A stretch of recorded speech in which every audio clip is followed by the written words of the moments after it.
عمرك سألت نفسك ليه رقم 7 بيتكرر في الإسلام بالشكل ده؟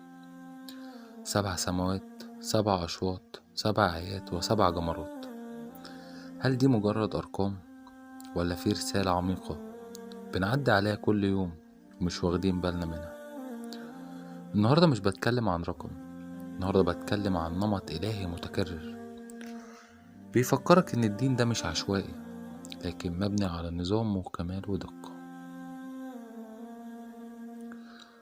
بسم الله والحمد لله والصلاة والسلام على رسول الله صلى الله عليه وسلم. ربنا بيقول في القرآن: بسم الله الرحمن الرحيم: الله الذي خلق 7 سماوات طباقا. صدق الله العظيم. ليه 7 وليه مش 5 أو 10؟ العلم الحديث لحد النهاردة ما اكتشفش كل أبعاد الكون، لكن القرآن من 1400 سنة بيأكد على 7 سماوات، وكأن الرقم ده مرتبط ببنية الكون نفسه، مش مجرد رمز لكنه تكوين. 7 طبقات في الأرض. المفهوم هنا مش بس الرقم، لكن عمق طبقات، امتداد ومسؤولية. يعني حتى تحت رجليك في 7 مستويات. الدين بيخليك تعيش في عالم متدرج مش مسطح. لما بتروح العمرة أو الحج بتلف حوالين الكعبة 7 مرات. ليه 7؟ تخيل إن حياتك كلها دايرة حوالين مركز واحد، وال7 أشواط دول كأنهم دورة كاملة، بداية ونهاية، اكتمال. وبعدها السعي بين الصفا والمروة 7 مرات، حركة ثم تعب ثم رجوع ثم أمل، 7 مرات لحد ما ربنا يفتح لك بابه. كأن الرسالة الفرج مش بيجي من أول مرة، لكن مع الاستمرار. أعظم صور في القرآن 7 آيات، وسماها ربنا 7 المثاني. يعني كل صلاة في يومك بتكرر الرقم 7، كأن حياتك اليومية مربوطة بالرقم ده.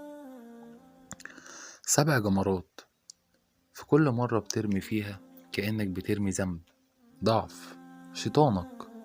ليه 7؟ لأن التغيير مش بيحصل من ضربة واحدة، لكنه بيتكرر بالمواجهة. النبي عليه الصلاة والسلام قال: أمرت أن أسجد على 7 أعظم: جبهتك، إيديك، ركبتك، وقدمك. يعني وانت أقرب ما تكون لربنا، جسمك كله بيكمل دائرة ال7. كأن الكمال في العبودية بيجي من الاكتمال.